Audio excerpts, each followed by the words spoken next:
السلام علیکم ورحمۃ اللہ وبرکاتہ۔ کیا حال ہے سب کا؟ الحمدللہ۔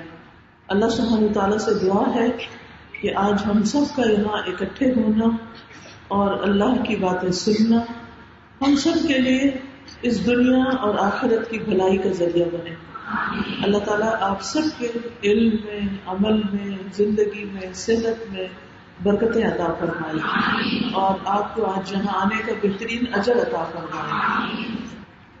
نحمده ونصلي على رسوله الكريم اما بعد فاعوذ بالله من الشيطان الرجيم بسم الله الرحمن الرحيم رب اشرح لي صدري ويسر لي امري واحلل عقدة من لساني يفقهوا قولي۔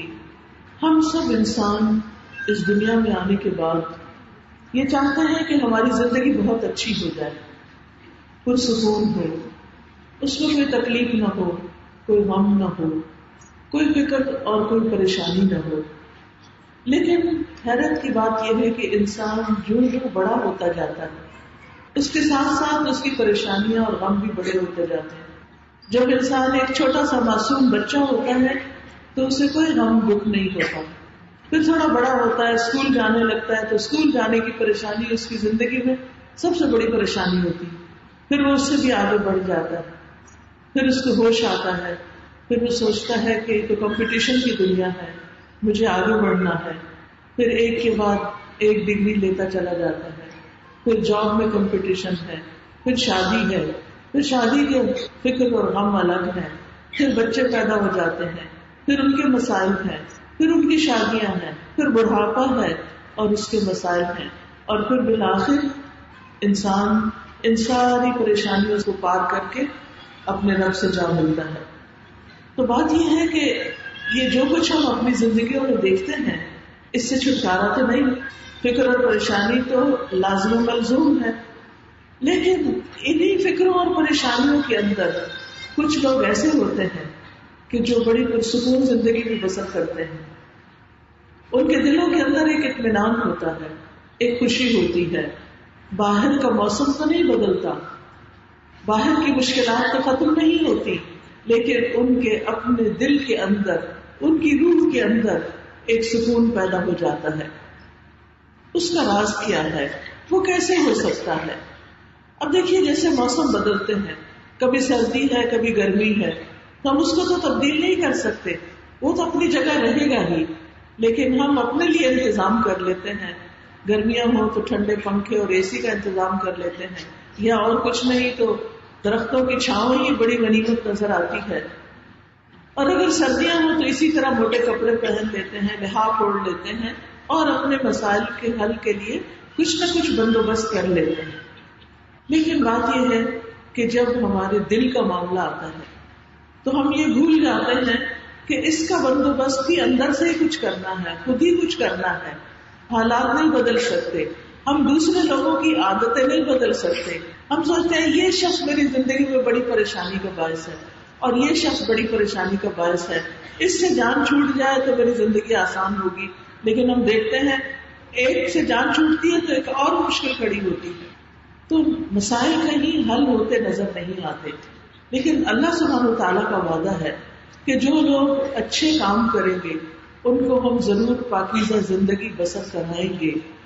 سورۃ النحل کی آیت نمبر 97 میں اللہ تعالیٰ فرماتے ہیں، من عمل صالحا من ذکر او انثى وهو مؤمن فلنحيينه حیاتا طیبہ ولنجزینہم اجرہم بأحسن ما كانوا يعملون۔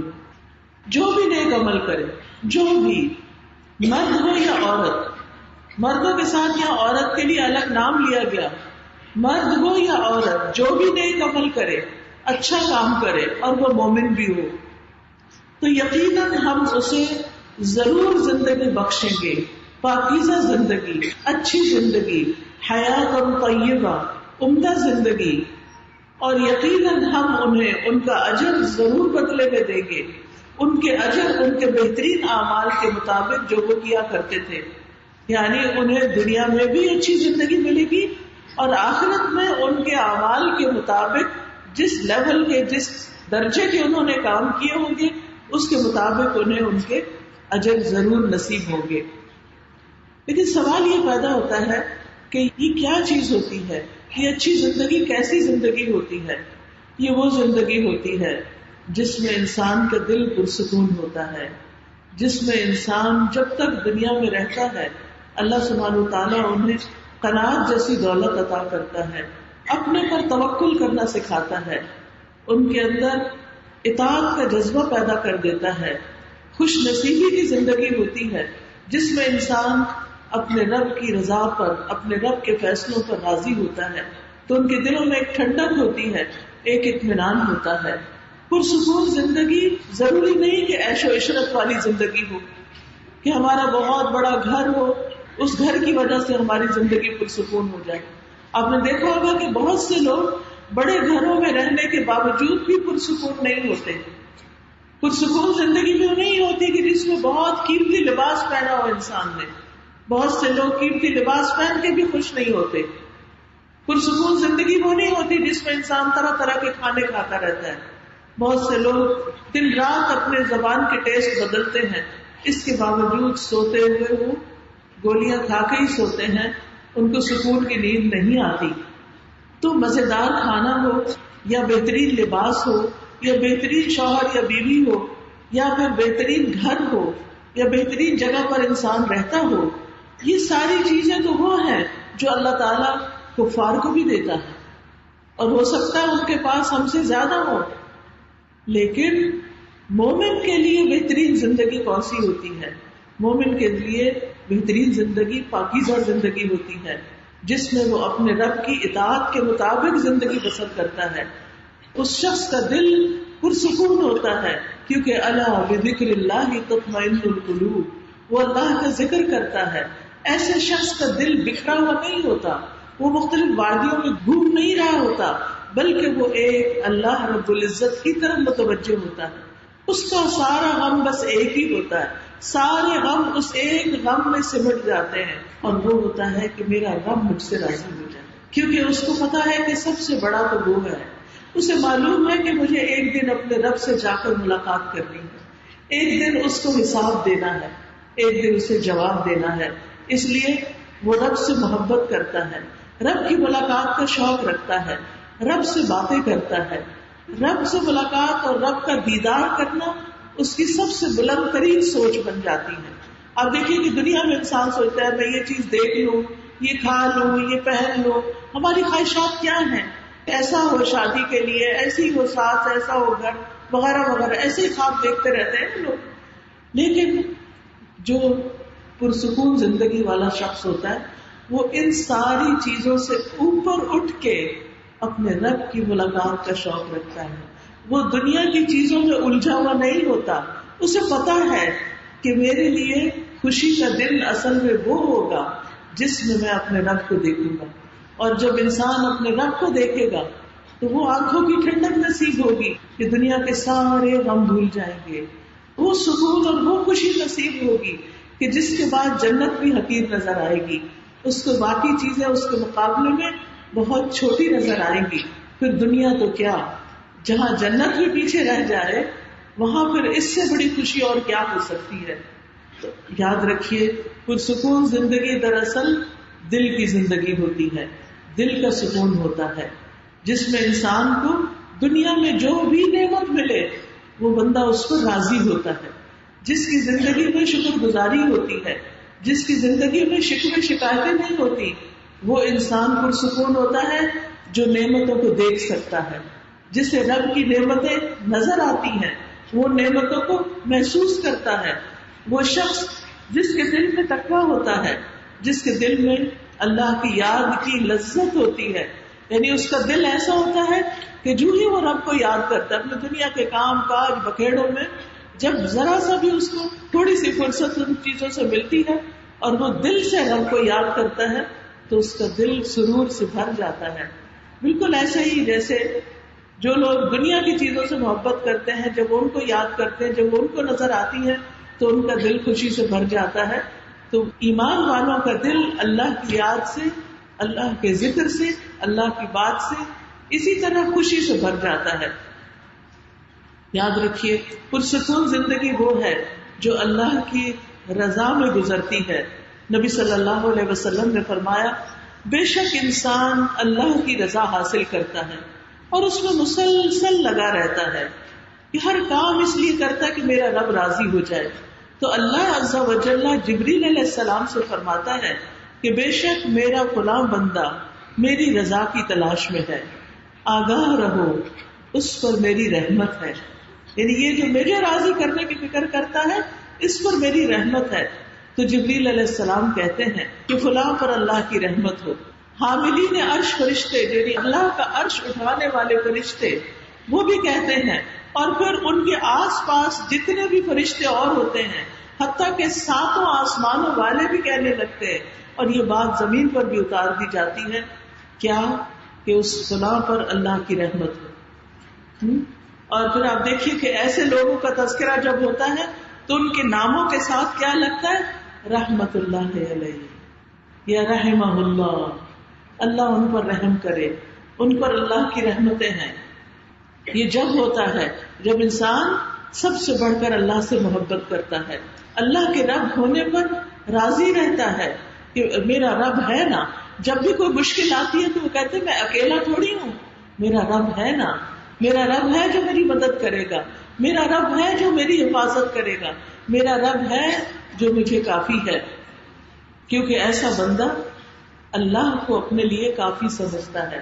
اور اس میں ہم دیکھتے ہیں ابن عباس رضی اللہ عنہ سے روایت ہے کہ ابراہیم علیہ السلام نے جب انہیں آگ میں پھینکا جا رہا تھا، آگ کے علاوہ میں پھینکا جا رہا تھا، اس وقت انہوں نے کہا تھا حسبنا اللہ و نعم الوکیل، کافی ہے ہمیں اللہ اور وہ بہترین کارساز ہے. اور یہی کلمہ نبی صلی اللہ علیہ وسلم اور آپ کے ساتھیوں نے پڑھا تھا جب انہیں ڈرایا گیا تھا کہ دیکھو تمہارے لیے دشمن جمع ہو گئے ہیں، اب کیا ہوگا. خوف دلایا جا رہا تھا تو اس خوف کے موقع پر انہوں نے کیا پڑھا حسبنا اللہ و نعم الوکیل. تو پرسکون زندگی کا راز کیا ہے کہ جب گھبراہٹ طاری ہونے لگے، جب کوئی چیز بہت ستانے لگے، بہت فکر آنے لگے تو انسان کیا پڑھے حسبی اللہ و نعم الوکیل. جمع ہو بہت سے لوگ ہوں تو حسبنا اللہ، اور اکیلے ہو تو کیا پڑھے حسبی اللہ و نعم الوکیل، نعم المولا و نعم النصیر. پرسکون زندگی والا شخص وہ ہوتا ہے جو اللہ کو اپنے لیے کافی سمجھتا ہے. یہ سب سے بڑی طاقت ہے. اگر اس کی مدد آ گئی تو پھر تو کوئی کام مشکل رہے گا ہی نہیں. پھر وہ اللہ کے کسی بھی فیصلے کو برا نہیں سمجھتا. اگر وہ معاملہ اس کی مرضی کے مطابق حل ہو جاتا ہے تو وہ کہتا ہے میں اللہ سے راضی، رضیت باللہ ربا وبالاسلام دینا وبمحمد نبیا. اور اگر وہ فیصلہ اس کی مرضی کے خلاف بھی ہوتا ہے، یعنی وہ دعا کرتا ہے لیکن اس کی دعا نہیں سنی جاتی، اس کی وہ بات پوری نہیں ہوتی، وہ پھر بھی راضی ہوتا ہے تو دل رضا کی ٹھنڈک سے بھرا ہوا ہوتا ہے. وہ کہتے ہیں اس میں بھی خیر ہوگی. یہ جملہ تو میں آپ کو کہوں گی کہ یاد کر لیں، کچھ بھی ہو زندگی میں پازیٹو رہیں. کیا کہیں اس میں بھی خیر ہوگی. یہ میرے رب کا فیصلہ، اس میں بھی خیر ہو گئی. کوئی فوت ہو گیا کوئی بات نہیں، رب نے بلا لیا، رب نے جتنی چاہی زندگی دی، اس میں بھی خیر ہوگی، اس شخص کے لیے اس میں بہتری ہوگی. اور باقی جو اس کے پیچھے والا اولاد یا بچے ان کے لیے بھی اللہ کافی ہے. تو حسبی اللہ، اور اس میں بھی خیر ہوگی. پھر یہ کہ ایسا انسان تقدیر کے لکھنے پر یقین رکھتا ہے. وہ کہتا ہے کہ جو میرے رب نے میرے لیے لکھا ہے وہ مجھے مل کے رہے گا، کوئی چھین ہی نہیں سکتا، اور جو وہ نہیں دینا چاہتا وہ مجھے کوئی دے نہیں سکتا. اور وہ ہر نماز کے بعد کیا پڑھتا ہے اللہم لا مانع لما اعطیت ولا معطی لما منعت ولا ينفع ذا الجد منک الجد.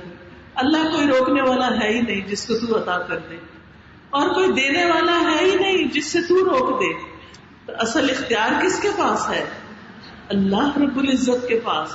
تو اس لیے مومن جو پرسکون مومن ہوتا ہے وہ کہتا ہے یہ معاملہ تو اللہ کے ہاتھ میں ہے اور وہ ضرور اس پر جو میرے لیے بہتر ہے عطا کر دے گا.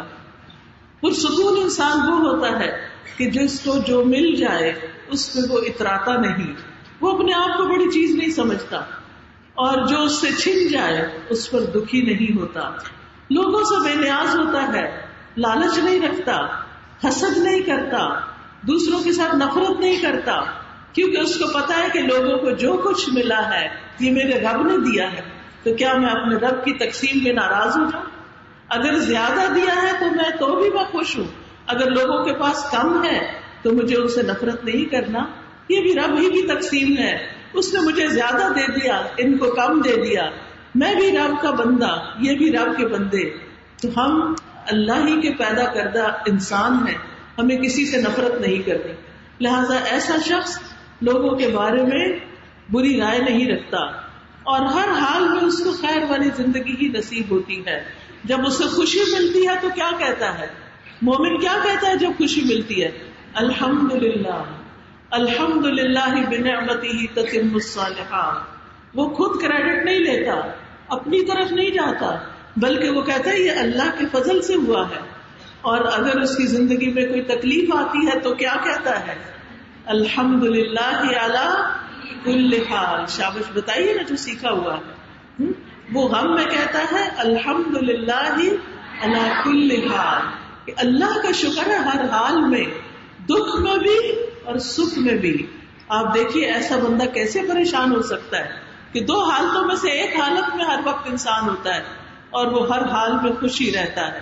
پھر ایسا شخص دوسروں سے اپنے تعلقات اچھے رکھتا ہے، دوسروں کی عزت کرتا ہے، ان کے ساتھ اچھی طرح عاجزی کے ساتھ، پیار اور محبت کے ساتھ سلام دعا کرتا ہے، ان کو آسانیاں بانٹتا ہے، ان کو تکلیف میں مبتلا نہیں کرتا، کسی کے بارے میں بدگمان نہیں ہوتا، کیونکہ جب انسان کسی کے بارے میں برا سوچتا ہے تو دراصل وہ اس کے اپنے دل کی خرابی ہوتی ہے، اور جو دل کسی کے لیے برا ہے وہ اپنے لیے اچھا نہیں ہو سکتا۔ تو جب ہم کسی کی بھی اچھی بات سوچتے ہیں تو اس کا فائدہ ہم ہی کو پہنچتا ہے۔ کیا فائدہ ہوتا ہے؟ ہمارا دل صاف ہوتا ہے، ہمارا دل پاکیزہ ہوتا ہے، کیونکہ ہم اس میں کسی کے لیے برا نہیں سوچ رہے۔ پھر اسی طرح وہ کسی کا تجسس نہیں کرتا، تجسس کرنے سے بہت سی خرابیاں پیدا ہو جاتی ہیں، وہ اس سے سن لیتا ہے، اس سے پوچھتا ہے اس نے کیا کیا، اس نے کیا کہا، ہر وقت اس کا ہم و غم یہی باتیں رہتی ہیں، اور جب پتہ چلتا ہے کہ کسی نے میرے خلاف کچھ کیا تو اس کے رنج و غم کا عالم کچھ اور ہوتا ہے، پھر وہ انسان دکھی ہو جاتا ہے۔ جو اس سے بے نیاز ہو جائے کہ کوئی بندہ مجھے کوئی نقصان نہیں دے سکتا، وہ جو مرضی کر لے مجھے نہیں نقصان دے سکتا، تو مجھے ضرورت ہی نہیں ہے تجسس کی۔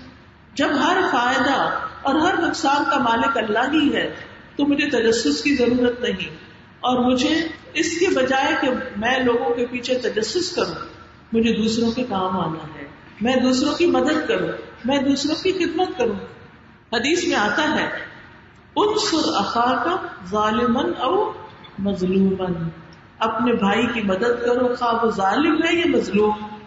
صحابہ نے پوچھا کہ ہم مظلوم کی مدد کرنا تو جانتے ہیں لیکن ظالم کی مدد کیسے کریں؟ تو آپ نے فرمایا اس کو ظلم سے روک کر۔ ہمارا کوئی بہن بھائی، کوئی دوست، کوئی رشتہ دار لوگوں کے ساتھ بدتمیزی کرتا ہے، بد اخلاقی برتتا ہے، ظلم کرتا ہے، تو ہمارا کیا فرض بنتا ہے کہ اس کو چھوڑ دیں؟ نہیں، اس کو سمجھائیں، اس کو روکیں، اس کے ساتھ بات کریں اور اس کو احساس دلائیں کہ یہ بات غلط ہے، تمہارے لیے نقصان دہ ہے، چاہے وہ اپنا بچہ ہو، چاہے اپنے والدین ہو، چاہے کوئی بھی ہو۔ تو مومن کے لیے ایک آئینے کی طرح ہوتا ہے، وہ آئینہ دیکھتا بھی ہے اور دکھاتا بھی ہے۔ اس سے پھر کیا ہے؟ تعلقات اچھے ہو جاتے ہیں۔ اور پھر آپ دیکھیے کہ جو دوسروں کے کام آتے ہیں، کام دوسروں کا کر کے تھکتے ہیں لیکن زندگی ان کی پرسکون ہوتی، دل اپنا خوش ہوتا ہے۔ رسول اللہ صلی اللہ علیہ وسلم نے فرمایا اللہ کے نزدیک وہ لوگ سب سے زیادہ پیارے ہیں جو دوسرے لوگوں کے لیے زیادہ فائدہ مند ہیں، زیادہ لوگوں کو فائدہ دیتے ہیں، اور اللہ عز و جل کے ہاں سب سے پسندیدہ اعمال یہ ہے مسلمان کا اپنے بھائی کو خوش کرنا۔ اب دیکھیے یہ اللہ کے پسندیدہ کام ہے۔ آج آپ جا کر اپنے گھر میں امی کو یا شوہر کو یا بچے کو یا ہمسائے کو، کوئی بھی جس کو آپ چاہیں ضرور خوش کریں گے، اور اس لیے خوش کریں گے کہ یہ میرے رب کی خوشی کی بات ہے، اس سے میرا رب خوش ہو۔ اس لیے نہیں کہ میں امی کو خوش کر کے ان کے پاؤں دبا کے یا اس کے سر پہ تیل ڈال کے کہوں مجھے فلاں چیز دے دے، یہ تو پھر مطلب ہی بات ہوئی نا، اور امی نے کر دی نا، اب آپ کا ہو گیا موڈ آف، کدھر گئی خوشی؟ خوشی تو ختم ہو گئی. خوشی کب ہوگی؟ جب آپ کہیں اللہ میں دل خالص کر کے صرف تجھے خوش کرنے کے لیے ان کو خوش کر رہی ہوں. یعنی کسی نہ کسی کو ضرور خوشی دیں. یہ اللہ کے نزدیک بہت پسندیدہ کام ہے. یا کسی کی تکلیف دور کرنا. آپ دیکھیں کہ بعض اوقات چھوٹی چھوٹی چیزیں ہوتی ہیں تکلیف دینے والی.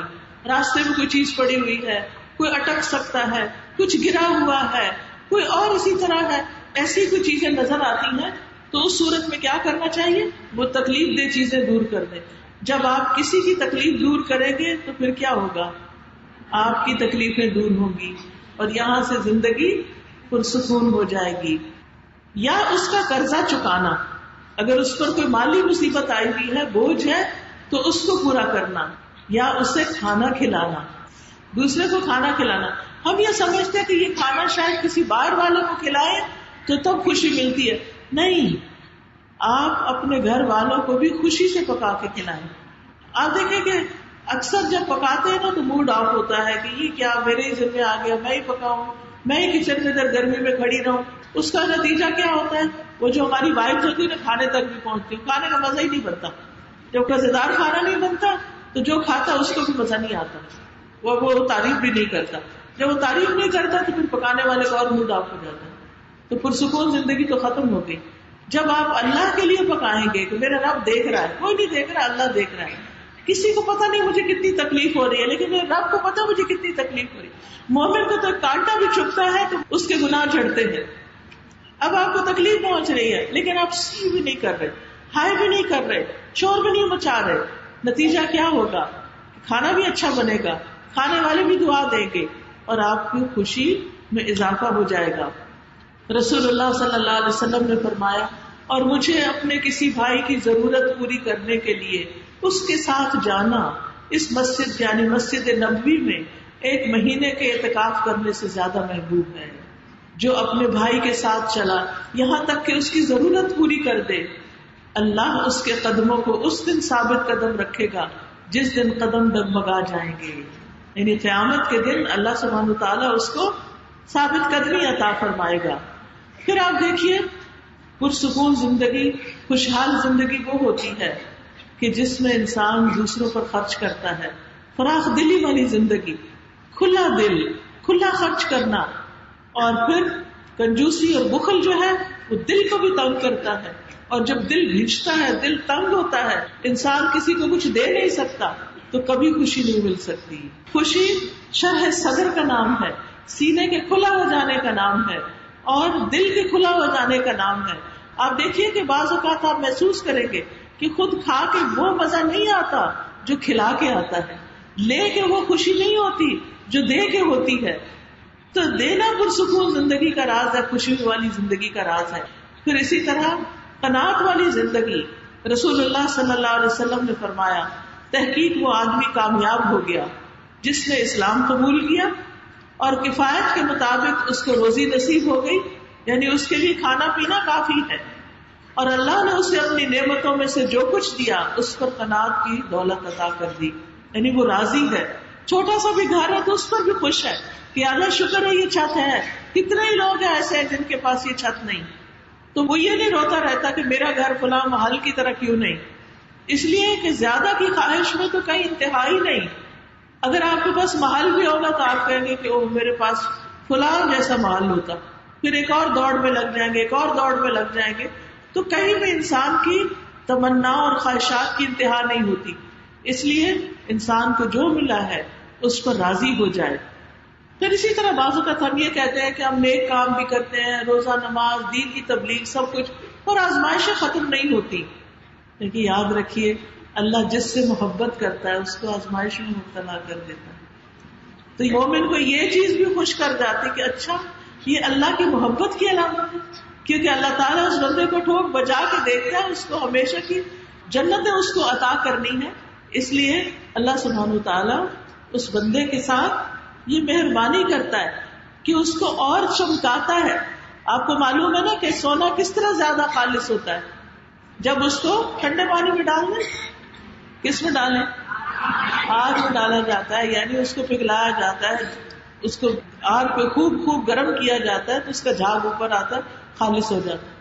اللہ سبحانہ و تعالیٰ مومن بندے کو جب کسی تکلیف میں مبتلا کرتے ہیں تو اس لیے کرتے ہیں کہ اس کی ساری میل کچیل نکل جائے، اس کے سارے گناہ جھڑ جائیں، اور جب یہ میرے پاس آئے تو پاک ہو کر آئے. بعض لوگ موت سے پہلے بیماری کا شکار ہو جاتے ہیں، کسی کو کینسر ہو جاتا ہے، کسی کو اور دکھ تکلیف ہو جاتی ہے، تو بندہ سوچتا ہے شاید اللہ مجھ سے ناراض ہے اس لیے مجھ پر بیماری اور تکلیف آ گئی. نہیں، اللہ چاہتا ہے کہ جب آپ اس کے پاس پہنچے تو انتہائی خوبصورت ہو چکے ہو، آپ کے اوپر کوئی میل کچیل نہ ہو، کوئی گناہ نہ ہو. تو ایسا بندہ یہ سوچ کر کہ میں صاف ہو رہا ہوں، مجھے کھڑا کیا جا رہا ہے، وہ پریشان نہیں ہوتا پھر اپنی اس بیماری میں، وہ اللہ کے اس فیصلے کو بھی قبول کر لیتا ہے. ورنہ بیماری اپنی جگہ اور اس پر یہ غم اور دکھ پریشانی اور زیادہ اس بیماری کو بڑھا دیتی ہے. تو یاد رکھیے، اچھی زندگی ان لوگوں کی ہوتی ہے جن کا دل ہر حال میں مطمئن ہوتا ہے. پاکیزہ زندگی بسر کرنے والے کا دل مطمئن ہوتا ہے اگرچہ حالات کیسے بھی ہوں. اور اس میں بہت سے اقوال ہیں، یعنی علماء نے اس میں بہت سی باتیں کی ہوئی ہیں، لیکن اصل بات یہ ہے کہ مسلمان کو چونکہ ہر مشکل پر اجر ملتا ہے، تو اس لیے حالات جیسے ہوں وہ حالات کا رونا نہیں روتا. وہ یہ نہیں کہتا حالات موافق نہیں، گھر والے تعاون نہیں کرتے، یہ نہیں وہ نہیں، وہ جو کچھ بھی ہوتا ہے اسی کے اندر اپنا رستہ بنا لیتا ہے. پھر آپ دیکھیے کہ جیسے حدیث میں آتا ہے، نبی صلی اللہ علیہ وسلم نے فرمایا، اللہ تعالیٰ فرماتے ہیں، حدیث قدسی ہے، اے آدم کے بیٹے، اگر تو صدمے کے شروع میں صبر اور ثواب کی امید رکھے تو میں تیرے لیے جنت کے علاوہ اور کسی بدلے کو پسند نہ کروں. یعنی جب تجھے تکلیف پہنچے اور تو اس وقت اپنے آپ کو کنٹرول کر لے، یہ نہیں کہ اس وقت چیخ داڑ کر کے پھر کہا میں صبر کر رہا ہوں. نہیں، صدمے کے شروع میں جو صبر کر لیتا ہے اس کا بدلہ جنت کے سوا کچھ اور نہیں، یعنی اس کے لیے جنت لکھ دی جاتی ہے. ایسے لوگ پھر تکلیف کیسے بھی آئے اس پر بڑے ہی پرسکون ہوتے ہیں. امام ابن تیمیہ کا نام کس کس نے سنا ہوا؟ ماشاءاللہ کافی لوگوں نے سنا ہوا.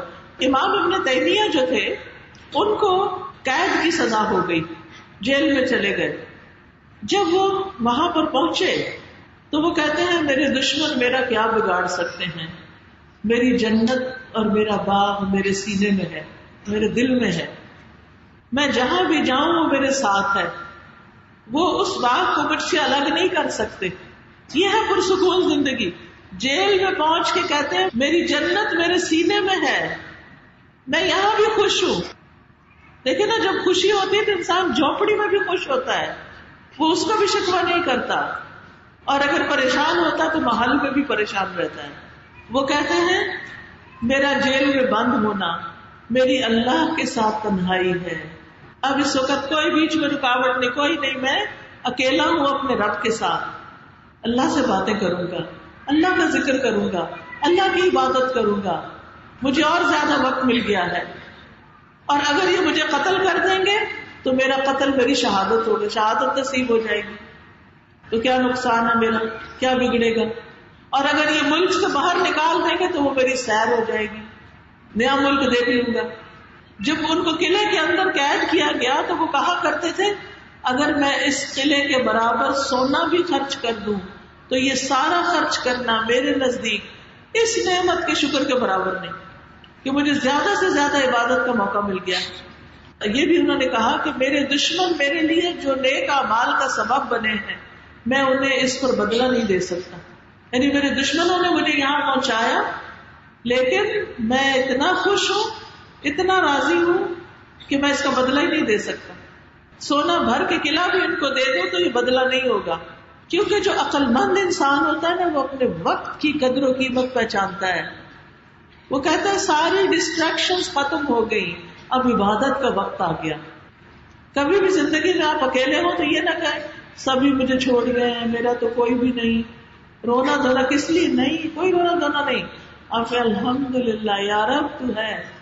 ٹھیک ہے ہم انسانوں کو مس کرتے ہیں، ان کی کمی محسوس کرتے ہیں، لیکن اس کے ساتھ ہی دل میں سکون کیسے آتا ہے کہ یا رب تو ہے، میں تیرا ذکر کروں گی، اب تجھے یاد کروں گی. یہی وجہ ہے کہ انہوں نے جیل میں قرآن پاک پڑھنا شروع کر دیا اور 80 بار قرآن ختم کیا. 80 بار. ہم لوگوں نے تو ساری زندگی میں 80 بار بھی ختم کیا ہوگا. اور جب وہ 81ویں بار پڑھ رہے تھے تو سورۃ القمر کی اس آیت پہ پہنچے، ان المتقین فی جنات و نہر، تو اس وقت ان کی روح پرواز کر گئی. کیسی زبردست بشارت تھی. اور کہاں کہاں ان کا جنازہ نہیں پڑھا گیا. وہ جیل میں بند تھے، چائنا میں ان کا جنازہ پڑھا گیا اور وہاں اعلان ہوا کہ ترجمان القرآن کی وفات ہو گئی ہے. یہ محبت اللہ کیسے دلوں میں ڈالتا ہے. آپ سارا وقت لوگوں کی جا کے منتیں کریں کہ مجھ سے محبت کرو تو کوئی نہ کرے. یہ اللہ دلوں میں ڈالتا ہے. کیوں ڈالتا ہے؟ جب آپ اللہ سے راضی ہو جاتے ہیں. کیوں راضی ہو جاتے ہیں؟ کہ آپ شکر گزار بندے بن جاتے ہیں. اس لیے آپ کیا کریں، جو کچھ آپ کے پاس ہے نا اس کی لسٹ بنائیں. جو کچھ ہے اس کی لسٹ بنائیں، جو نہیں ہے اس کی بھی بنا لے. لمبی دیکھیں کون سی لسٹ بنے گی. جو ہے اس کی بھی لسٹ بنائے، جو نہیں ہے اس کی بھی بنا لے. زیادہ کون سی؟ جو ہے. پھر بھی راضی نہیں، پھر بھی خوش نہیں، پھر یہ تو ناشکری کی بات ہو گئی. تو آئیے آپ میں چند ایک باتیں آپ کو بتا دیتی ہوں آخر میں کہ کیا کیا کرنا ہے آپ کو. سب سے پہلے ایمان، اپنے ایمان کی تجدید کریں. ایمان جو ہے وہ انسان کو یہ یقین دیتا ہے کہ میں جو کچھ کرتا ہوں اس کا مجھے اجر مل کر رہے گا. اس دنیا میں نہیں ملا تو آخرت میں ضرور ملے گا. قرآن مجید میں آتا ہے الذین آمنوا وکانوا یتقون لہم البشری فی الحیاۃ الدنیا وفی الآخرہ لا تبدیل لکلمات اللہ ذالک هو الفوز العظیم. اور جو ایمان لائے اور وہ تقوی اختیار کرتے رہے ان کے لیے دنیا کی زندگی میں خوشخبری ہے. دنیا کی زندگی میں ایمان والوں کے لیے کیا ہے؟ دنیا میں خوشخبریاں ہیں اور آخرت میں بھی اللہ کی باتوں میں کوئی تبدیلی نہیں. یہی بہت بڑی کامیابی ہے. ایک اور جگہ پر آتا ہے للذین احسنوا فی ہذہ الدنیا حسنہ، جن لوگوں نے اچھا کیا ان کے لیے اس دنیا میں اچھائی ہے. کر بھلا ہو بھلا. ہم چاہتے ہیں ابھی کیا نا ابھی مل جائے. کبھی ایسا ہوا کہ ابھی بیج ڈالا ابھی پھل لگ جائے؟ ایسے ہوتا نہیں. آج بیج ڈالیں گے تو ہو سکتا ہے 10 سال بعد پھل آئے. اس کا انتظار کرے. 10 سال بعد بھی تو ضرورت ہے نا پھلوں کی، آج ہی تو نہیں ساری. تو صبر کے ساتھ انتظار کرے کیونکہ اللہ کا وعدہ ہے للذین احسنوا فی ہذہ الدنیا حسنہ ولدار الآخرۃ خیر. اور آخرت کا گھر تو بہت ہی اچھا ہے. وَلَنِعْمَ دَارُ الْمُتَّقِينَ، اور متقین کا گھر کتنا بہترین ہے. ایک اور جگہ پر آتا ہے الا ان اولیاء اللہ لا خوف علیہم ولا هم يحزنون الذین آمنوا وکانوا یتقون. خبردار، اللہ کے دوستوں کو نہ کوئی خوف ہے نہ غم. وہ لوگ جو ایمان لائے اور وہ تقوی اختیار کرتے ہیں. تقوی کیا ہوتا ہے؟ اللہ سے ڈر کر اللہ کی اطاعت کرنا اور اللہ کی نافرمانی سے بچنا. دوسری چیز جو کرنے کی ہے جس سے زندگی پرسکون ہوتی ہے، اللہ سبحانہ و تعالیٰ کے بعد رسول اللہ صلی اللہ علیہ وسلم کی اطاعت اور آپ کی سنتوں کی پیروی، کیونکہ سنت میں نجات ہے. زہری کہتے ہیں کہ ہمارے پہلے علماء کہا کرتے تھے سنت کو مضبوطی سے تھامے رکھنا ہی نجات ہے. علم کو بڑی تیزی سے قبض کر لیا جائے گا. علم کی ترقی دین و دنیا کا قیام ہے اور علم کا اٹھ جانا دین اور دنیا کا چلے جانا ہے. یعنی جہاں لوگ پڑھتے نہیں، علم حاصل نہیں کرتے، وہاں دین کا بھی نقصان ہوتا ہے اور دنیا کا بھی نقصان ہوتا ہے. اس لیے علم کی روشنی کو خوب عام کرنا ہے. تیسری چیز عبادت کی کثرت. اپنی زندگی میں عبادت پر کمپرومائز نہ کریں. اگر آپ کی نمازیں ٹھیک نہیں تو آپ کی زندگی میں سکون ہو ہی نہیں سکتا. کوئی بھی شخص جو پریشان ہے، کوئی بھی شخص جس کا دل پریشان ہے، وہ اپنے آپ سے سوال کرے، اپنا جائزہ لے، اپنا محاسبہ کرے. کیا اس کی نماز ٹھیک ہے؟ وقت پر پڑھتا ہے؟ ادائیگی کا طریقہ ٹھیک ہے؟ ساری شرائط کی پابندی کرتا ہے؟ اگر نہیں تو دوبارہ سے جائزہ لے اور اپنی نماز کو ٹھیک کرے. حدیث میں آتا ہے جس کی نماز ٹھیک ہوگی اس کا سب کچھ ٹھیک ہو جاتا ہے. تو اس لیے نمازوں کو، عبادتوں کو ٹھیک کرنا. پھر آپ دیکھیے حدیث میں یہ بھی آتا ہے رسول اللہ صلی اللہ علیہ وسلم نے فرمایا تمہارا رب فرماتا ہے اے ابن آدم میری عبادت کے لیے فارغ ہو جاؤ، میں تمہارے دل کو غنا سے اور تمہارے ہاتھ کو رزق سے بھر دوں گا۔ اے ابن آدم تو مجھ سے دور نہ ہو ورنہ میں تیرے دل کو فقر اور تیرے ہاتھ کو مصروفیت سے بھر دوں گا۔ تو اللہ سے دوری اختیار نہیں کرنی بلکہ اللہ کا ذکر کرنا ہے، اور جو ذکر سے منہ موڑے اس کا نقصان کیا ہے؟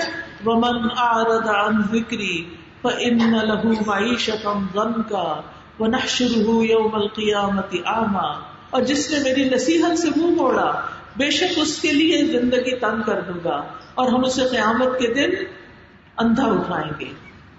وہ کہے گا اے رب میں کیوں اندھا اٹھا، میں تو دیکھتا تھا۔ اللہ تعالیٰ فرمائیں گے اسی طرح تیرے پاس ہماری آیات آئی تھی، تم نے ان کو بھلا دیا، یا تو پڑھا ہی نہیں ایک طرف بھیج دیا، یا پھر پڑھا اور پڑھ کے بھلا دیا۔ تو آپ سب بچیاں جو علم حاصل کر رہی ہیں انہوں نے پڑھ کے آگے اس کو پھیلانا ہے، اس کو بھلانا نہیں ہے۔ جو بھلائے گا، جو اس کو چھوڑے گا، اس کی زندگی تنگ ہوگی۔ تو اللہ کی یاد، اللہ کے دین کو سیکھنا اور سکھانا یہ دلوں کی خوشی کا باعث ہے۔ ایک اور روایت میں آتا ہے اگر تو نے ایسا نہ کیا تو میں تیرے سینے میں مصروفیات بھر دوں گا، ذہن ہر وقت پریشان رہے گا اور تیرا فقر زائل نہ کروں گا۔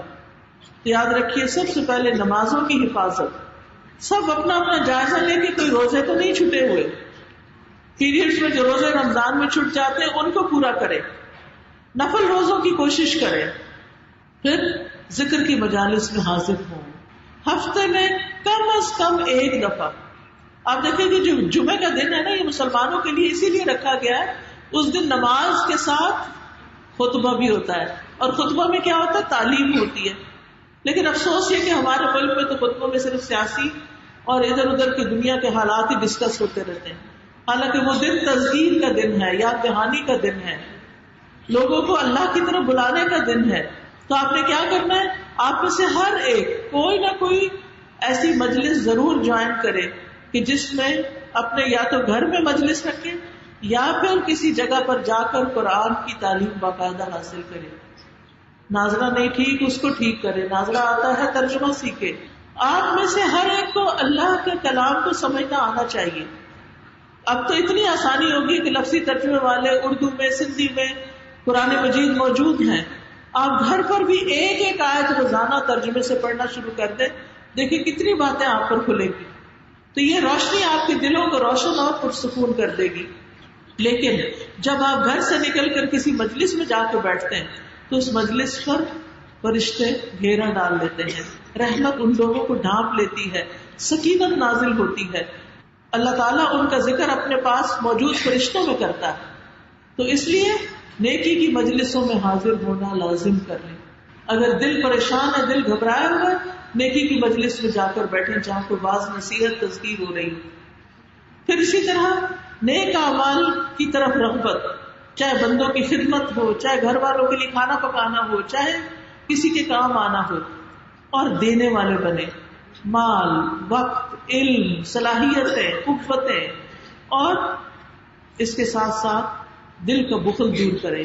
قرآن مجید میں آتا ہے فَأَمَّا مَنْ أَعْطَى وَاتَّقَى وَصَدَّقَ بِالْحُسْنَى فَسَنُيَسِّرُهُ لِلْيُسْرَى، وہ جس نے دیا، یعنی جو لوگوں کو دینے والا ہے، اور کچھ نہیں تو آسانیاں دینے والا ہے، پاس پیسے نہیں ہے، مال نہیں، علم نہیں، کچھ لوگوں کے لیے زندگی آسان کرتا ہے، ہر کسی کی تکلیف میں کام آتا ہے۔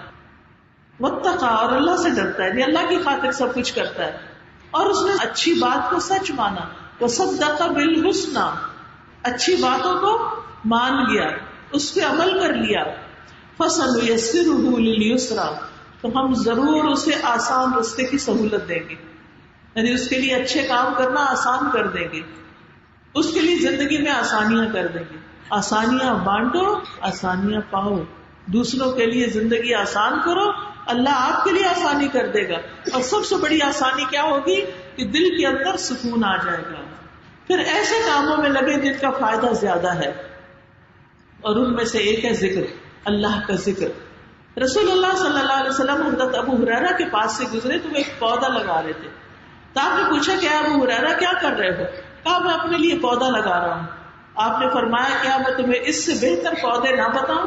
ابو ہریرہ نے عرض کیا کیوں نہیں یا رسول اللہ صلی اللہ علیہ وسلم؟ آپ نے فرمایا کہو سبحان اللہ والحمد للہ ولا الہ الا اللہ واللہ اکبر. فرمایا ان میں سے ہر کلمے کے عوض جنت میں تمہارے لیے ایک درخت لگایا جا رہا ہے. آپ سب بھی کہیں سبحان اللہ والحمد للہ ولا الہ الا اللہ واللہ اکبر. سبحان اللہ والحمد للہ ولا الہ الا اللہ واللہ اکبر. سبحان اللہ والحمد للہ ولا الہ الا اللہ واللہ اکبر. تو آپ دیکھیے کہ چند دفعہ بھی آپ یہ پڑھ لیا کریں. اگر کوئی شخص 100 دفعہ دن میں پڑھتا ہے نا تو وہ اتنی نیکیاں کما لیتا ہے کہ اس سے آگے کوئی نیکیوں میں نہیں نکل سکتا. کیا مشکل ہے. آپ مثلا صبح کی واک کے ساتھ پڑھ لیں, آپ شام کو اگر لیٹے ہوئے کیلولا کرنے کے لیے تو اس وقت تسبیح پڑھ لیں, ذکر کو لازم کر لیں. ذکر سے دل کو اطمینان ہوگا. یاد رکھیے نیک عمل ہی ساتھ جائیں گے. جب انسان فوت ہوتا ہے اس کا مال کیا ساتھ جاتا ہے؟ کفن کے سوا کچھ نہیں جاتا. اور کفن بھی کس چیز کا ہوتا ہے؟ ریشمی کپڑے کا, قیمتی کپڑے کا, گوٹا کناری لگی ہوتی ہے؟ نہیں. کیسا ہوتا ہے؟ سادہ سفید لٹھے کا. اس کی جیبیں ہوتی ہیں, کچھ بیچ میں ڈالا ہوا ہوتا ہے کہ ساتھ ہی لے جاؤ. لے بھی جائے تو کس کام کا؟ کسی کام کا نہیں. وہ یہاں اپنے ہاتھ سے کچھ کر لے اس کا بڑا فائدہ. ساتھ نہیں جائے گا. اولاد ساتھ جاتی ہے, کوئی بھی قبر میں ساتھ رہنے کو تیار ہے؟ کوئی بھی نہیں. ساتھ کیا رہے گا؟ نیک اعمال. ان نیک اعمال کی فکر کریں, ذکر کی کثرت, نمازوں کی پابندی. سب سے پہلا حساب کس چیز کا ہوگا؟ نمازوں کا ہوگا. پھر اسی طرح قرآن سے تعلق. قرآن اللہ کا کلام ہے.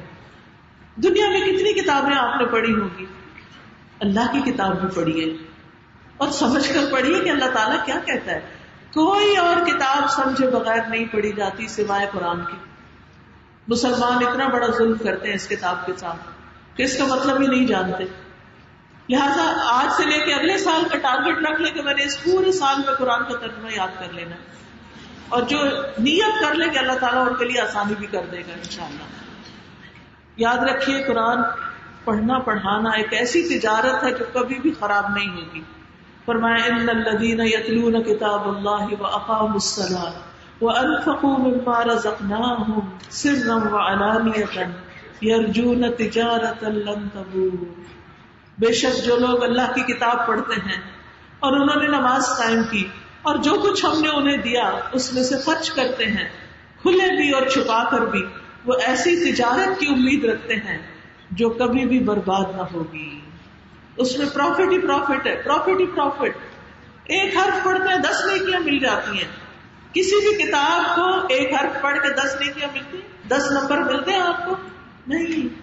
لیکن ہم باقی چیزیں خوب پڑھتے کیونکہ دنیا کی کوئی ڈگری کوئی مال کچھ مل جائے گا, لیکن اللہ کی کتاب نہیں پڑھتے, روز تلاوت نہیں کرتے. تو اس کو پکڑے. بعض بزرگ کہتے ہیں جب ان کو بتایا جاتا کہ ایک مسلمان نہ قرآن پڑھتا ہے نہ حفظ کرتا ہے, وہ کہا کرتے تھے وہ کیسے پھر خوش ہوتا ہے؟ جو قرآن نہیں پڑھتا وہ خوش کیسے ہوتا ہے؟ اور کس چیز کو ترنم کے ساتھ پڑھتا ہے؟ گا کے کیا چیز پڑھ سکتا ہے پھر؟ یعنی انسان کے اندر اللہ نے رکھا ہے نا, اچھی آواز دی ہے, لہک لہک کے پڑھنے کا شوق رکھا ہے. اسی لیے آپ دیکھیں کہ سب سے زیادہ اٹریکٹ گانوں کی طرف ہوتے ہیں, کیونکہ قرآن نہیں پڑھتے نا تو وہ تجوید کے ساتھ ویسے نہیں پڑھنا آتا, بلند آواز سے نہیں پڑھتے, لہٰذا وہ ساری انرجی دوسری طرف چلی جاتی. اب تو افسوس یہ کہ ہمارے اسکولوں میں بھی بچوں کو بچپن سے ہی میوزک, ڈانسنگ, سنگنگ انہی چیزوں کو لگا دیا جاتا ہے, اور جب وہ قاری صاحب آتے ہیں تو وہ سو رہے ہوتے ہیں بچے, ان کا دل ہی نہیں چاہتا پڑھنے.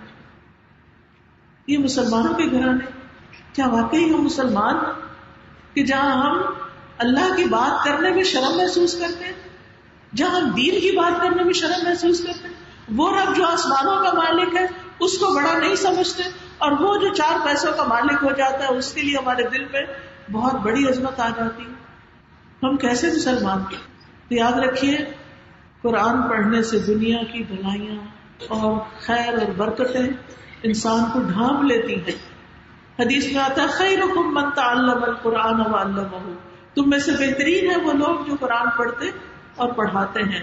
حدیث میں آتا ہے جو لوگ اللہ کے گھروں میں سے کسی گھر میں اللہ کی کتاب کی تلاوت کرتے ہیں اور اس کی تعلیم میں باہم مصروف ہوتے ہیں، ان پر سکینت نازل ہوتی ہے، رحمت انہیں ڈھانپ لیتی ہے، فرشتے انہیں گھیر لیتے ہیں اور اللہ ان کا ذکر اپنے پاس موجود فرشتوں میں کرتے ہیں. کیا آپ کا دل نہیں چاہتا کہ اللہ آپ کا ذکر فرشتوں کی مجلس میں کرے، آپ کا نام وہاں لیا جائے اور وہ بھی اللہ سبحانہ و تعالیٰ آپ کا نام لے؟ اس سے بڑی کیا بات ہو سکتی؟ لیکن ہمیں کیوں نہیں شوق اس کا؟ کیا ہمیں یقین نہیں؟ کیا ہمارا ایمان نہیں؟ اگر ہے تو پھر اس کو سچا ثابت کرنا چاہیے اور اللہ کی کتاب کے لیے ہر صورت وقت نکالنا چاہیے. پھر اسی طرح پرسکون زندگی کے لیے دنیا میں کم سے کم چیزوں پر گزارا کرنے کی عادت ہونی چاہیے، زہد اختیار کرنا چاہیے، ضرورت کی اشیاء ہونی چاہیے. دنیا کے اعتبار سے اپنے سے اوپر والوں کو نہ دیکھے، اپنے سے نیچے والوں کو دیکھے تاکہ دل میں سکون رہے. دوسروں کی چیزوں کی طرف نہ دیکھیں. لیکن اب تو ایک باقاعدہ نمائش بھی ہوتی ہے اور ہم یہی دیکھتے رہتے ہیں اس نے کیا پہنا ہے، یہ پرس کیسا ہے، یہ اس کا جوتا کیسا ہے، اس کا زیور کیسا ہے. اس سے کیا ہوتا ہے؟ دل میں حسرتیں پیدا ہوتی ہیں، کاش ہم بھی کبھی ایسے اس قابل ہوں گے، ہمیں بھی کبھی ملے گا. ضرور ملے گا اللہ کے پاس. اچھے اچھے کام کرتے جائیں اور ان چیزوں سے بے نیاز بے فکر ہو کے آگے بڑھتے جائیں، پھر آپ دیکھیں کیا کچھ نہیں ملتا. وہ جنت جس کا کوئی تصور بھی نہیں کر سکتا.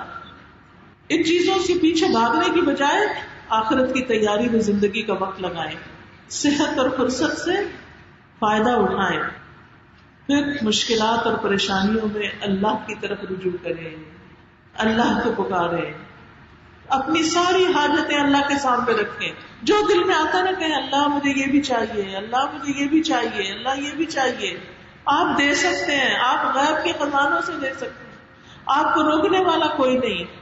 صرف کن کہنا ہے آپ کو، سب کچھ اس سے مانگے. ایک تو آپ کے دل کا بوجھ ہلکا ہو جائے گا اور دوسرا یہ کہ دعا قبول ہوگی تو وہ سب کچھ مل بھی جائے گا. بندوں کے سامنے ہاتھ نہ پھیلائیں، اللہ کے سامنے اپنی حاجتیں رکھے، اس سے مدد مانگے، نماز اور صبر سے مدد مانگے. وَاسْتَعِينُوا بِالصَّبْرِ وَالصَّلَاةِ. اللہ تعالیٰ فرماتے ہیں وَاذْكُرُوا اللَّهَ كَثِيرًا لَعَلَّكُمْ تُفْلِحُونَ. اللہ کا ذکر زیادہ سے زیادہ کرو تاکہ تم کامیاب ہو جاؤ. پھر اسی طرح صبر کرنا، مصیبتوں پہ صبر، لوگوں کی باتوں پہ صبر، غم کے وقت صبر، غصے کے وقت صبر. اور اس صبر سے آپ کے دل کو وہ سکون ملے گا اور شر کا دروازہ بند ہو جائے گا. اور جب انسان بے صبرا پن کرتا ہے تو مسائل میں اضافہ ہی ہوتا چلا جاتا ہے. پھر تکلیف اگر آئے کوئی تو اس کے اجر پر نظر رکھیں، تکلیف کو نہ دیکھیں، اس کا اجر دیکھیں. جب اجر دیکھیں گے تو آپ کا دل سکون میں آ جائے گا. پھر قیامت کے دن کے ثواب پر نظر رکھیں. یاد رکھیے جو پرسکون زندگی ہوتی ہے نا، اس میں نیند بھی پرسکون ہوتی اور اس میں ہر کام کو انسان انجوائے کرتا ہے، چاہے وہ کھانا پینا ہو، چاہے وہ سونا ہو، چاہے وہ پڑھنا ہو، چاہے وہ پڑھوانا ہو، چاہے وہ پکانا ہو، چاہے وہ کسی کی عادت کرنی ہو، کسی کی خدمت کرنی ہو. وہ ہر لمحے کو انجوائے کرتا ہے انسان، کیونکہ وہ جانتا ہے میرا رب دیکھ رہا ہے. وہ ہر کام کو خوشی سے کرتا ہے. اسی طرح اس کی زندگی گزرتی ہے اطمینان کے ساتھ، حتیٰ کہ موت آ جاتی ہے. موت کے وقت فرشتہ آ کر کیا کہے گا؟ یا ایتھا النفس المطمئنہ ارجعی الی ربک راضیۃ مرضیہ فادخلی فی عبادی وادخلی جنتی. اے نفس مطمئنہ، اپنے رب کی طرف لوٹ آؤ اس حال میں کہ تم راضی ہو، اللہ کی پسندیدہ ہو، بس میرے خاص بندوں میں داخل ہو جاؤ، میری جنت میں داخل ہو جاؤ. جس کی زندگی پرسکون اس کی موت بھی پرسکون، جس کی زندگی پرسکون اس کی موت بھی پرسکون اور اس کی قبر بھی پرسکون. مرتے وقت ہی فرشتے خوشخبریاں دینے لگتے ہیں. فَأَمَّا إِن كَانَ مِنَ الْمُقَرَّبِينَ فَرَوْحٌ وَرَيْحَانٌ وَجَنَّةُ نَعِيمٍ وَأَمَّا إِن كَانَ مِنْ أَصْحَابِ الْيَمِينِ فَسَلَامٌ لَكَ مِنْ أَصْحَابِ الْيَمِينِ.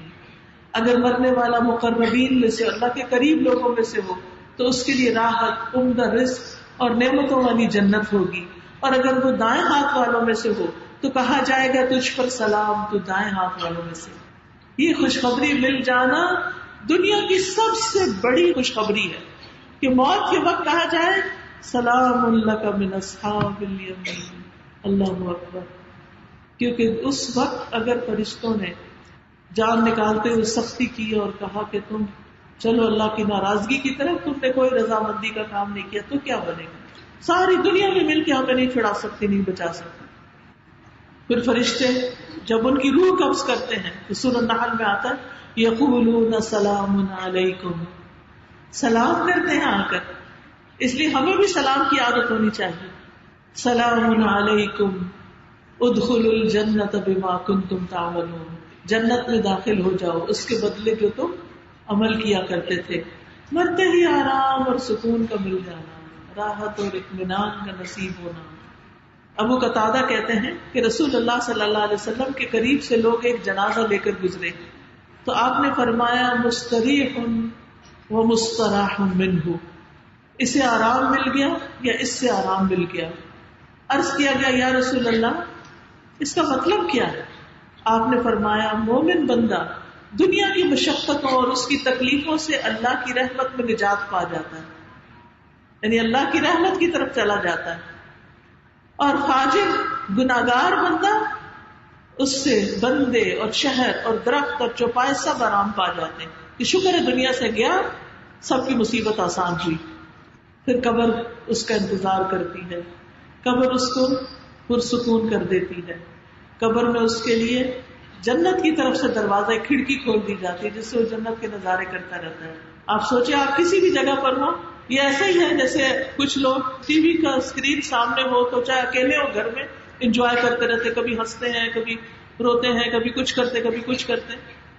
تو قبر کے اندر چاہے اندھیرا یا کچھ بھی، جنت کی کھڑکی کھلی ہے، کیا کیا نظارے دیکھ رہے ہوں گے.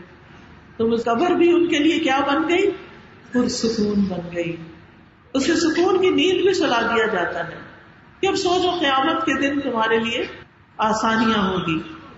پھر قیامت کے دن وہ اٹھے گا تو اس وقت لوگ منہ میں پسینے کی لگام ڈالے ہوئے ہوں گے اور مومن پر صرف زکام کی طرح کا حال ہوگا. کافر پر موت جیسی چیز طاری ہوگی، لیکن مومن جنت میں سکون سے داخل ہوگا. ان المتقین فی جنات وعیون ادخلوها بسلام آمنین. بے شک متقی لوگ باغوں اور چشموں میں ہوں گے، اس میں سلامتی کے ساتھ بے خوف ہو کے داخل ہو جاؤ. کوئی ڈر نہیں آج تمہیں، کوئی پریشانی نہیں. یہ کیوں ہے؟ اس لیے کہ دنیا انہوں نے اللہ کی اطاعت میں گزاری تھی، اللہ کے بندے بن کر رہے تھے، دنیا میں اپنے اس دن کی تیاری کر لی تھی، اپنی آخرت کے لیے سامان تیار کر لیا تھا، یہاں کا رزق بنا کے رکھا تھا.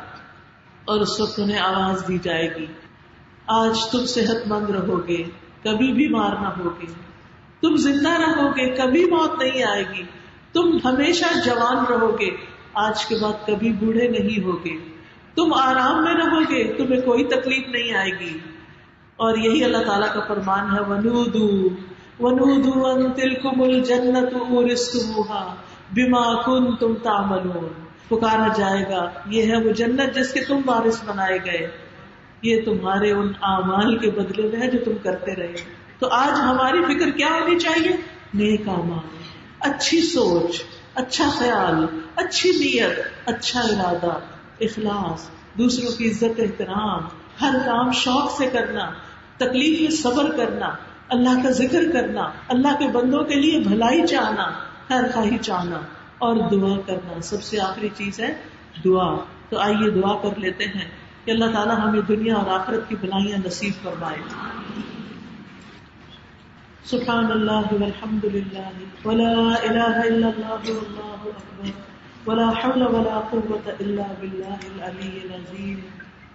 اللہم صل علی محمد وعلى آل محمد كما صليت على إبراهيم وعلى آل إبراهيم إنك حميد مجيد. اللهم بارك على محمد وعلى آل محمد كما باركت على إبراهيم وعلى آل إبراهيم إنك حميد مجيد. ربنا آتنا في الدنيا حسنة وفي الآخرة حسنة وقنا عذاب النار. اللهم أصلح لي ديني الذي هو عصمة أمري وأصلح لي دنياي التي فيها معاشي وأصلح لي آخرتي التي فيها معادي واجعل الحياة زيادة لي في كل خير واجعل الموت راحة لي من كل شر. اللهم أحسن عاقبتنا في الأمور كلها وأجرنا من خزي الدنيا وعذاب الآخرة. اللهم إني أعوذ بك من عذاب القبر وأعوذ بك من عذاب النار ومن فتنة المحيا والممات ومن فتنة المسيح الدجال. اللهم إني أسألك العافية في الدنيا والآخرة. اللهم إني أعوذ بك من ضيق الدنيا وضيق يوم القيامة. اللهم اقسم لنا من خشيتك ما تحول به بيننا وبين معصيتك ومن طاعتك ما تبلغنا به جنتك ومن اليقين ما تهون به علينا مصائب الدنيا.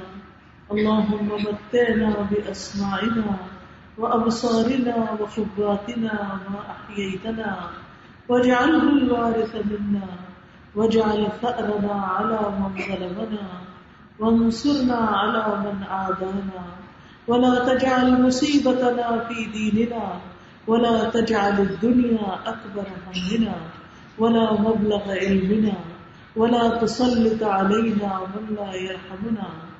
اے اللہ ہم میں اپنا خوف اتنا عطا کر کہ وہ ہمارے اور ہمارے گناہوں کے درمیان حائل ہو جائے اور اپنی فرما برداری ہم میں اتنی تقسیم کر دے کہ ہمیں تیری جنت تک پہنچا دے اور اتنا یقین عطا کر کہ ہم پہ دنیا کی مصیبتیں آسان ہو جائیں اور جب تک تو ہمیں زندہ رکھے ہمارے کان آنکھ اور قوت سے ہمیں فائدہ عطا کر اور انہیں ہمارا وارث بنا دے اور ہمارا انتقام اسی تک کرنا جو ہم پہ ظلم کرے، دشمنوں کے مقابلے میں ہماری مدد کرنا اور ہمارے دین میں مصیبت نازل نہ کرنا، دنیا کو ہمارا سب سے بڑا ہم و غم نہ بنا اور نہ دنیا کو ہمارے علم کی انتہا بنا اور ہم پر ایسے شخص کو مسلط نہ کرنا جو ہم پر رحم نہ کرے. ربنا لا تؤاخذنا ان نسينا او اخطانا ربنا ولا تحمل علينا اصرا كما حملته على الذين من قبلنا ربنا ولا تحملنا ما لا طاقة لنا به واعف عنا واغفر لنا وارحمنا انت مولانا انصرنا على القوم الكافرين. اللهم لا سهل الا ما جعلته سهلا وانت تجعل الحزن سهلا اذا شئت. اللهم رحمتك ارجو فلا تكلني الى نفسي طرفة عين واصلح لي شاني كله لا اله الا انت لا اله الا انت سبحانك انی كنت من الظالمین. یا اللہ جتنی بھی بہنیں آئی ہیں اللہ ان کی ساری مشکلات آسان فرما، ان کو اپنے گھروں میں سکون اور خوشیاں نصیب فرما، وسیع پاک حلال رزق عطا فرما، قناعت عطا فرما، ایمان اور تقوی عطا فرما، عبادات کا شوق عطا فرما. یا اللہ ان کے بچوں کو ہدایت عطا فرما، ان کو ان کے لیے صدقہ جاریہ بنا. یا اللہ جو فوت ہو چکے ہیں ان کی بخشش فرما. اللہ ہمارے والدین پر اپنی رحمت نازل فرما. یا اللہ تو ہمیں ہر طرح کے قرض، بیماری، مفلسی، مصیبت، تکلیف، ڈپریشن، دکھ ہر چیز سے محفوظ رکھنا. یا اللہ جنہوں نے اس پروگرام کو ارینج کیا ہے انہیں زندگی، صحت، ایمان، ہدایت، عافیت ہر چیز عطا فرما اور اس کا بہترین اجر عطا فرما. یا اللہ جتنی بہنیں چل کر آئی ہیں، جتنا بھی فاصلہ انہوں نے طے کیا ہے، ہر قدم پر انہیں اجر عطا فرما اور آئندہ کے لیے اپنی ایسی محبت، ایمان اور شوق نصیب کر کہ یہ سب خیر پھیلانے والے بن جائیں، آسانیاں بانٹنے والے بن جائیں. یا رب العالمین ہم سب کے دلوں میں اتفاق اور آپس کی محبت پیدا کر دے. یا اللہ تو ہمارے دکھوں کو دور کر دے. اللہ اس شہر کو امن والا شہر بنا دے. یا اللہ اس کی سڑکیں بہت اچھی ہو جائیں، اس کے پانی اور بجلی کے سارے مسائل حل ہو جائیں. یا اللہ سب لوگوں کے لیے تو آسانیاں کر دے. یا اللہ تو ہم سب کو اپنی رحمتوں سے ڈھانپ لے. ربنا تقبل منا انك انت السميع العليم وتب علينا انك انت التواب الرحيم. وصلى الله تعالى على خير خلقه محمد وعلى آله واصحابه واهل بيته اجمعين